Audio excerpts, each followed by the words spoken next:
Hello everyone, welcome to Sanmarga classes. Let us see question number 24 of chapter Is matter around us pure? List the properties of colloidal solution.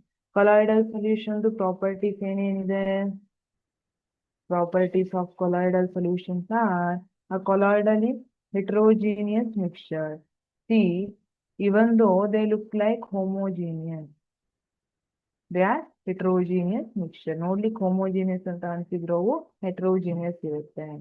The size of particles of colloid is too small to be individually seen with naked eye. ಹಾಗಿದ್ರೆ ನಾವು ಅದನ್ನ individually ಆ particles ಏನಿದೆ colloid particles ಅದನ್ನ ನೋಡ್ಲಿಕ್ಕೆ ಆಗೋದಿಲ್ಲ, ಬರಿಗಣ್ಣಿಂದ ನೋಡ್ಲಿಕ್ಕೆ ಆಗೋದಿಲ್ಲ. Size is very small. It scatters light beams. ನಾವು ಲೈಟ್ ಅನ್ನ ಪಾಸ್ ಮಾಡಿದ್ರೆ ಸ್ಕ್ಯಾಟರ್ ಮಾಡುತ್ತೆ. It scatters light beam. They cannot be separated by filtration. ಹೇಗೆ ಸಸ್ಪೆನ್ಷನ್ ಅಲ್ಲಿ ವಾಟರ್ ಮತ್ತೆ ಸ್ಯಾಂಡ್ ಎಕ್ಸಾಂಪಲ್ ತಗೊಂಡ್ರೆ, that solid sand particle settle down after some time ಅಲ್ವಾ.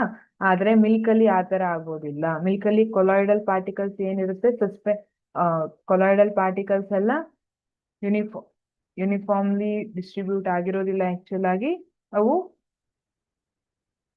Distribute ಆಗಿರುತ್ತೆ, ಬಟ್ ಸ್ವಲ್ಪ ಹೊತ್ತು ಡಿಸ್ಟರ್ಬ್ ಮಾಡದೆ ಹಾಗೆ ಬಿಟ್ರೆ ಬಂದು ಸೆಟಲ್ ಡೌನ್ ಎಲ್ಲ ಆಗೋದಿಲ್ಲ ಸಸ್ಪೆನ್ಷನ್ ಅಲ್ಲಿ ಆದಂಗೆ.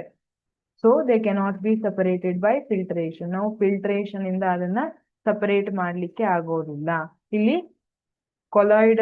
ಕೊಲಾಯ್ಡಲ್ ಸೊಲ್ಯೂಷನ್ ಮಿಲ್ಕ್ ಎಕ್ಸಾಂಪಲ್ ತಗೊಂಡ್ರೆ, ಇಲ್ಲಿ ಮಿಲ್ಕ್ ಸಿರಮ್ ಅಥವಾ ವಾಟರಿ ಮೀಡಿಯಂ ಏನಿದೆ ಅದರಲ್ಲಿ ಮೇನ್ ಆಗಿ ದಟ್ ಗ್ಲೋಬ್ಯೂಲ್ಸ್, ಫ್ಯಾಟ್ ಗ್ಲೋಬ್ಯೂಲ್ಸ್ ಏನಿದೆ ಅವು ಪ್ರೆಸೆಂಟ್ ಇರುತ್ತೆ. ಅದು ಕೊಲಾಯ್ಡಲ್ ಪಾರ್ಟಿಕಲ್ಸ್ ಆಗಿರುತ್ತೆ. Thank you.